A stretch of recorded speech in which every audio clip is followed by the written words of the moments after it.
നമസ്കാരം. BMC news live കൊച്ചിയിലേക്ക് സ്വാഗതം. വാർത്തകൾ വായിക്കുന്നത് അഞ്ജിത പീറ്റർ.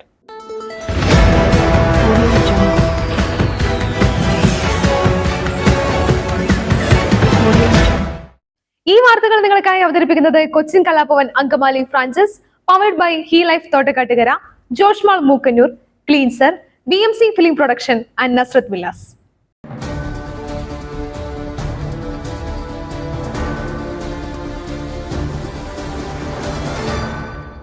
ജീവാനന്ദ പദ്ധതി ജീവനക്കാർക്ക് സംശയമെന്ന് ചെന്നിത്തല. ജനിക്കാത്ത കുഞ്ഞിന്റെ ജാതകം വായിക്കരുതെന്ന് ധനമന്ത്രി.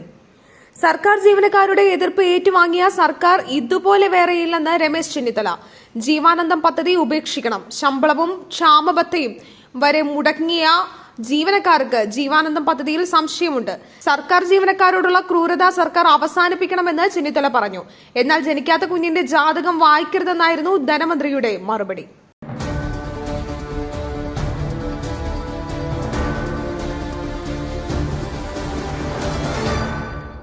കീഴ്വഴക്കം അനുസരിച്ച് ഡെപ്യൂട്ടി സ്പീക്കർ സ്ഥാനം പ്രതിപക്ഷത്തിന് അവകാശപ്പെട്ടത് കൊടിക്കുന്നിൽ സുരേഷ്. പ്രോടൈം സ്പീക്കറെ സഹായിക്കുന്ന പാനലിൽ ഇരിക്കേണ്ടെന്നാണ് ഇന്ത്യ മുന്നണിയുടെ തീരുമാനമെന്ന് കൊടിക്കുന്നിൽ സുരേഷ് MP. സമവായം ഉണ്ടായില്ലെങ്കിൽ ഇന്ത്യ സഖ്യം സ്പീക്കർ സ്ഥാനത്തേക്ക് മത്സരിക്കുമെന്ന് കൊടിക്കുന്നിൽ സുരേഷ് പ്രതികരിച്ചു. കീഴ്വഴക്കം അനുസരിച്ച് ഡെപ്യൂട്ടി സ്പീക്കർ സ്ഥാനം പ്രതിപക്ഷത്തിന് അവകാശപ്പെട്ടതാണെന്ന് അദ്ദേഹം പറഞ്ഞു.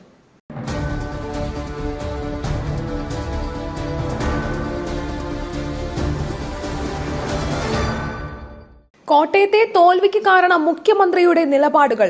നവകേരള സദസ്സിലെ ശകാരം തിരിച്ചടിയായി വിമർശിച്ച് തോമസ് ചാഴിക്കാടൻ. മുഖ്യമന്ത്രി പിണറായി വിജയനെ വിമർശിച്ച് തോമസ് ചാഴിക്കാടൻ. കേരള കോൺഗ്രസ് സ്റ്റിയറിംഗ് കമ്മിറ്റിയിലാണ് വിമർശനം. ലോക്സഭാ തെരഞ്ഞെടുപ്പിൽ കോട്ടയത്തെ തോൽവിക്ക് കാരണം മുഖ്യമന്ത്രിയുടെ നിലപാടുകളെന്ന് തോമസ് ചാഴിക്കാടൻ വിമർശിച്ചു. പാലായിലെ നവകേരള സദസ്സിലെ ശകാരം ഉൾപ്പെടെ തിരിച്ചടിയായെന്ന് തോമസ് ചാഴിക്കാടൻ കുറ്റപ്പെടുത്തി.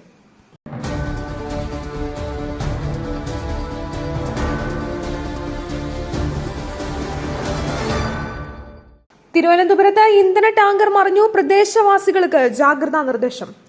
തിരുവനന്തപുരം കിളിമാനൂരിൽ ഇന്ധന ടാങ്കർ നിയന്ത്രണം വിട്ട് തോട്ടിലേക്ക് മറിഞ്ഞു. ഇന്ന് പുലർച്ചെ 2:30 സംഭവം. എറണാകുളത്ത് നിന്ന് തിരുവനന്തപുരം തോന്നയ്ക്കൽ പെട്രോൾ പമ്പിലേക്ക് പെട്രോളുമായി പോയ ടാങ്കർ ലോറിയാണ് മറിഞ്ഞത്. ഫയർഫോഴ്സ് സംഘം സ്ഥലത്തെത്തിയിട്ടുണ്ട്. ടാങ്കറിൽ നിന്ന് പെട്രോൾ നീക്കാനുള്ള നടപടികൾ ആരംഭിച്ചിട്ടുണ്ട്.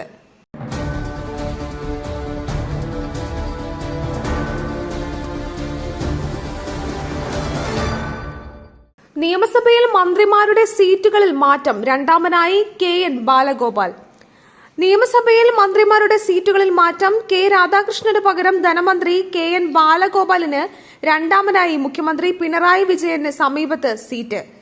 റവന്യൂ മന്ത്രി K രാജനാണ് മൂന്നാമത്തെ ഇരിപ്പിടം. K രാധാകൃഷ്ണന് പകരം മന്ത്രിയായി എത്തിയ OR കേളവിന് രണ്ടാം നിരയിലാണ് ഇരിപ്പിടം.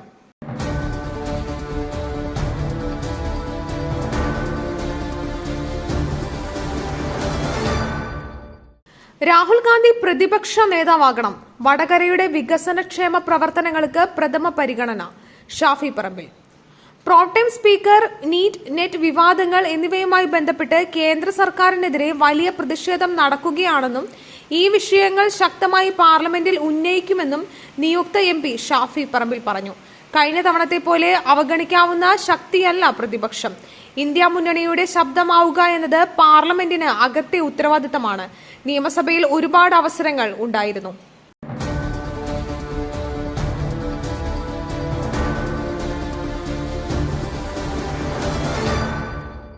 ഇന്ത്യൻ ജനാധിപത്യത്തിന്റെ ചരിത്ര ദിനം. MP-മാരെ പാർലമെന്റിലേക്ക് സ്വാഗതം ചെയ്ത് പ്രധാനമന്ത്രി. MP-മാരെ പാർലമെന്റ് സമ്മേളനത്തിലേക്ക് സ്വാഗതം ചെയ്ത് പ്രധാനമന്ത്രി നരേന്ദ്രമോദി. ഇന്ത്യൻ ജനാധിപത്യത്തിന്റെ ചരിത്ര ദിനമാണ് ഇതെന്ന് പ്രധാനമന്ത്രി പറഞ്ഞു. തുടർച്ചയായി 3-ാം തവണ അധികാരത്തിലെത്തുന്നത് 60 വർഷത്തിന് ശേഷമാണ്. രാജ്യത്തെ നയിക്കാൻ എല്ലാവരുടെയും പിന്തുണ വേണമെന്നും നരേന്ദ്രമോദി പാർലമെന്റിൽ പറഞ്ഞു. എല്ലാവരുടെയും പിന്തുണ ഉറപ്പാക്കാൻ ശ്രമമുണ്ടാകുമെന്നും അദ്ദേഹം കൂട്ടിച്ചേർത്തു.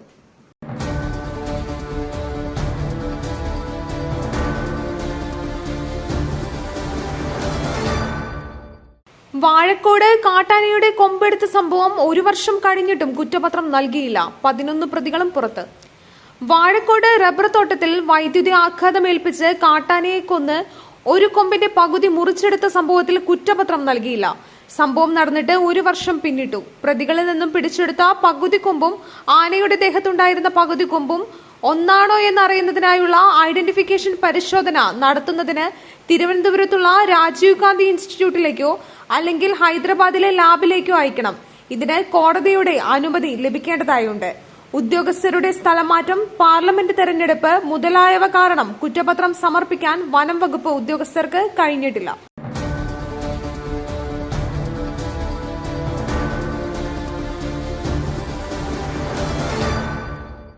പട്ടാമ്പിയിൽ വീട് കുത്തി തുറന്ന മോഷണം, അയൽവാസിയുടേതടക്കം 38 പവൻ സ്വർണവും പണവും കവർന്നു. അന്വേഷണം തുടങ്ങി. പാലക്കാട് പട്ടാമ്പിയിൽ വീട് കുത്തി തുറന്ന് മോഷണം. മരുതൂരിൽ അബൂബക്കറിന്റെ വീട്ടിലാണ് മോഷണം നടന്നത്. 38 പവൻ സ്വർണ്ണാഭരണവും 16,000 രൂപയും മോഷണം പോയി. അബൂബക്കറിന്റെ പരാതിയിൽ പോലീസ് കേസെടുത്തു. അന്വേഷണം ആരംഭിച്ചു. ആശുപത്രി ആവശ്യത്തിനായി തൃശൂരിൽ പോയതായിരുന്നു അബൂബക്കറും കുടുംബവും. തിരിച്ചുവരാൻ വൈകിയതോടെ ബന്ധുവീട്ടിൽ താമസിച്ചു. ഈ അവസരം മുതലെടുത്താണ് മോഷ്ടാക്കൾ കവർച്ച നടത്തിയത്.